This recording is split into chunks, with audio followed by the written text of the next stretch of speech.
విడుదలకి సంబంధించి ఇప్పటికైనా విడుదలకి డేట్ వచ్చిందా, విడుదల ఖాయమైందా అని అనేది చర్చ జరుగుతోంది. ముఖ్యంగా ఈ రోజు జరిగిన బయ్యర్ల సమావేశంలో అందరూ కూడా దీనికి సంబంధించి ఒక డేట్ ని చెప్పినట్లుగా మనకు తెలుస్తోంది. సినీ నిర్మాణ సంస్థలకి సంబంధించి 14+ రీల్స్ నిర్మాణ సంస్థ ఈ రోజు బయ్యర్లతో నిర్మాణ సంస్థలు అదేవిధంగా బయ్యర్లు అందరూ కూడా ఈ రోజు ఈ సినిమాకి సంబంధించి సమావేశం అయ్యారు. రిలీజ్ డేట్ కు సంబంధించి కూడా ఒక అంగీకారానికి వచ్చారా అని అనేది ఇంకా స్పష్టత లేదు. ఇదే అంశానికి సంబంధించి మా కరెస్పాండెంట్ తేజస్విని లైవ్ లో ఉన్నారు. తేజస్వి, అజిత గారు, ఇక్కడ చూసినట్లయితే అఖండ మూవీ చూసిన తర్వాత అందరూ కూడా అంటే అభిమానులకి అతీతంగా ప్రతి ఒక్కరికి కూడా ఈ సినిమా అనేది చాలా అంటే చాలా బాగా నచ్చింది. ప్రతి ఒక్కరు కూడా అఖండ 2 ఎప్పుడు రిలీజ్ అవుతుంది అని చెప్పి ఎంతో ఆతృతగా ఎదురు చూస్తున్నారు. ఫైనల్ గా వచ్చేటప్పటికి నవంబర్ 5వ తేదీన ఈ సినిమా రిలీజ్ అవుతుందని, డిసెంబర్ 5వ తేదీన ఈ సినిమా రిలీజ్ అవుతుందని ప్రతి ఒక్కరు కూడా ఎంతో ఎగ్జైటింగ్ గా ఎదురు చూశారు. కానీ ఫైనల్ గా చూసినప్పుడైతే 4వ తారీఖున ప్రీమియర్ షో రావాల్సి ఉండి కొన్ని గంటలు సినిమా రిలీజ్ అవుతుంది అనుకున్న టైంకి సినిమా రిలీజ్ అవ్వట్లేదు అని చెప్పి తెలిసింది. లక్షలు పెట్టి కూడా టికెట్లు కొన్న వాళ్ళు కూడా ఉన్నారు. ప్రతి ఒక్కరు కూడా డిసప్పాయింట్ అయ్యారని అయితే చెప్పడంలో ఎటువంటి అతిశయోక్తి లేదని చెప్పాలి.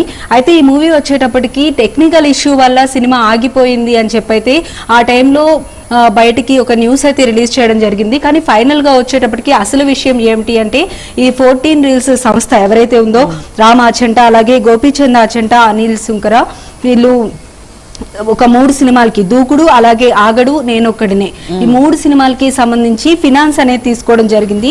హీరోస్ ఇంటర్నేషనల్ బ్యానర్స్ అనే సంస్థ నుండి వీళ్ళు అమౌంట్ అనేది తీసుకోవడం జరిగింది. అది ఇవ్వకపోవడం వల్ల వాళ్ళు సినిమా రిలీజ్ టైంకి అయితే కేసు అనేది వేయడం జరిగింది.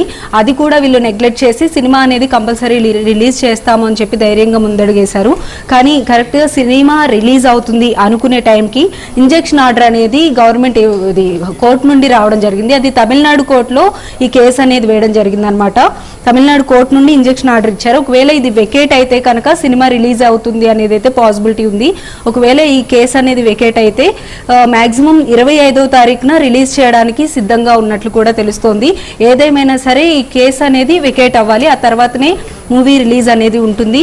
దట్టు ఏంటంటే ఇక్కడ 19వ తారీఖున ఒక మూవీ రిలీజ్కి సిద్ధంగా ఉంది కాబట్టి ఇంటర్నేషనల్ లెవెల్లో అది అవతార్ 3 అనేది రిలీజ్ అవుతుంది కాబట్టి అఖండ రిలీజ్ చేస్తే ఇంటర్నేషనల్ లెవెల్లో అమెరికా లాంటి దేశాల్లో కొంచెం ప్రాబ్లం అయ్యే అవకాశం, థియేటర్స్ దొరకని సిచ్యువేషన్స్ కూడా ఉండే అవకాశం ఉంటుంది. కాబట్టి 25వ తారీఖున క్రిస్మస్ ఉంటుంది, ఆ తర్వాత సంక్రాంతి ఉంటుంది, కొంచెం హాలిడేస్ కూడా ఎక్కువగా ఉండే అవకాశం ఉంటుంది. కాబట్టి అప్పుడు రిలీజ్ చేస్తే బాగుంటుంది అని చెప్పి అయితే భావిస్తున్నట్లుగా కూడా తెలుస్తుంది. అజిత గారు, ఒకటి అంటే ఇప్పటికీ ఆ ఫైనాన్స్ క్లియర్ అయ్యి దాదాపుగా ఒక అంగీకారానికి కూడా వచ్చినట్లు తెలుస్తోంది.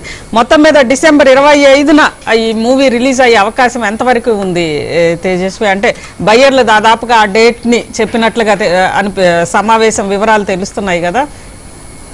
అయితే అజిత గారు, ఒకవేళ ఈ అమౌంట్ క్లియర్ అయితే కనుక తప్పకుండా మాక్సిమం 25వ తారీఖుకే ప్రతి ఒక్కరు, ఇటు అభిమానులు కానీ అటు బయ్యర్స్ కానీ రెండు వైపులా కూడా 25వ తారీఖునే ఇంట్రెస్ట్ చూపిస్తున్నారు.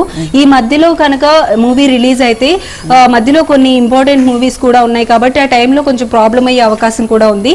డిసెంబర్ 25వ తారీఖున అయితే ఒక 2 మూవీస్ మాత్రమే రిలీజ్ కి సిద్ధంగా ఉన్నాయి. మరొక 2 సినిమాలు కూడా రిలీజ్ అయినా పెద్ద ప్రాబ్లం కూడా ఉండదు, ప్లస్ హాలిడేస్ కూడా ఎక్కువగా ఉంటాయి కాబట్టి తప్పకుండా మూవీ అనేది సూపర్ డూపర్ హిట్ అయ్యే అవకాశం ఉంటుంది. దట్టు అఖండ 2 సినిమా కోసం ప్రతి ఒక్కరు కూడా ఎంతో ఆతృతగా ఎదురు చూస్తున్నారు. మనం చూసాము ప్రీమియర్ షోస్ కోసం ఎంతమంది ఎదురు చూశారు, ఎంతమంది టికెట్స్ అనేవి బుక్ చేసుకున్నారు, లక్షలు ఖర్చు పెట్టి కూడా టికెట్స్ బుక్ చేసుకున్న సిచ్యువేషన్స్ కూడా ఉన్నాయి. అజిత గారు, రైట్, థ్యాంక్ యూ తేజస్వి. ఇక డబ్బు ఆశ చూపి మత మార్పిడి చేస్తున్నారు తెలుగు రాష్ట్రాల్లో, దేశంలో.